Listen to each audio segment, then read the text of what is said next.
So what is value pricing? Definition, my definition would be fixed project pricing based on the value to the buyer instead of the cost to you, the seller. So probably a lot of people, certainly this happens all the time in software, maybe it's similar for you.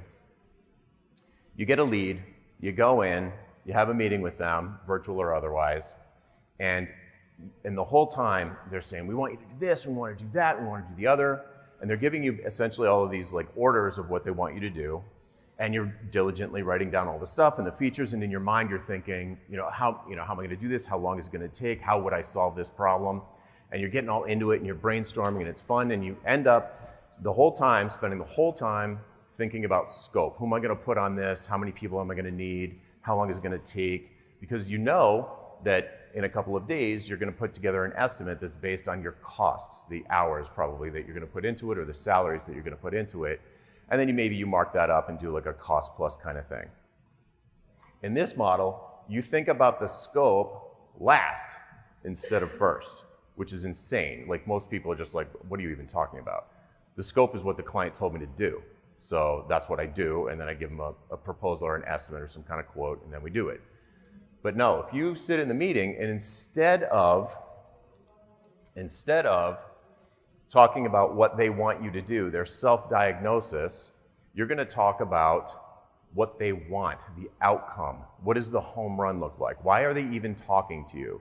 Why would they bring someone like you in and spend their precious time talking about this thing that they want you to do? So they're usually thinking about like, they know enough to be dangerous, and they know they want an ad campaign, or they know they want a Rails app, or they know I want SEO. So you say, great, I do that. Let's talk about what you want to get out of it. How will you know that I hit a home run for you? Why would you do this at all? Why not do this thing you think you want me to do? And go through what I call the why conversation. You ask these 3 categories of why questions, where you're like, why this, why now, and why me? Why would you do this? This is going to take time, it's going to cost money, it's not going to be done instantly, the results are going to take time to come to fruition. Why not do it? Just forget about it. Have them convince you that this is the right thing for them to do. And by the way, you want to agree that their diagnosis is going to lead to the outcome that they want. So I think we're in the previous talk, it was like saying no, say no, say no. It's like a complete flip of the mindset. It's like try and talk them out of hiring you, and they will convince you and themselves that they should hire you if it is actually a good fit. So why this? Maybe we should do something completely different. Why not just skip this whole idea? Second thing is why now? How urgent is this?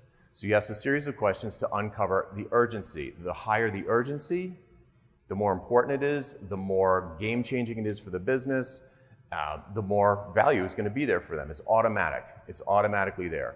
So if they've got some bet the business project and they know you are the expert at the piece, the contribution that they need, then it's going to be high value to them because it has to happen now.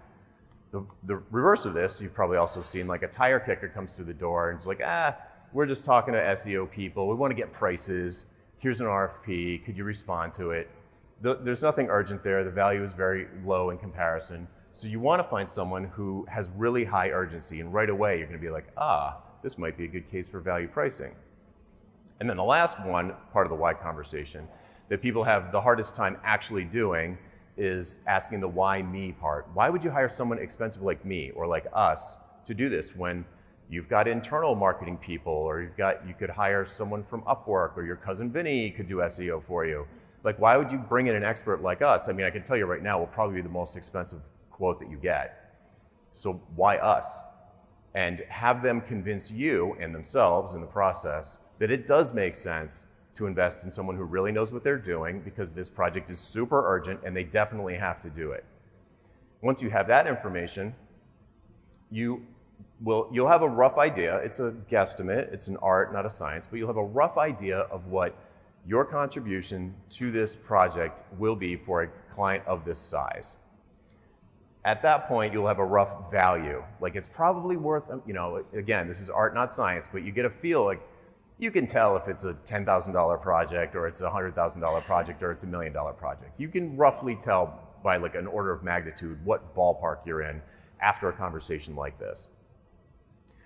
Once you have that number, let's just say it's $100,000. Like this would be worth $100,000 to the client. Then you come up with 3 prices. You have not yet decided what you're even going to do, but you believe and they believe that your contribution is going to lead to this outcome that's worth $100,000 to them. So, okay, well, they wouldn't even be talking to me if they didn't think I could contribute at least 10% to the ultimate goal.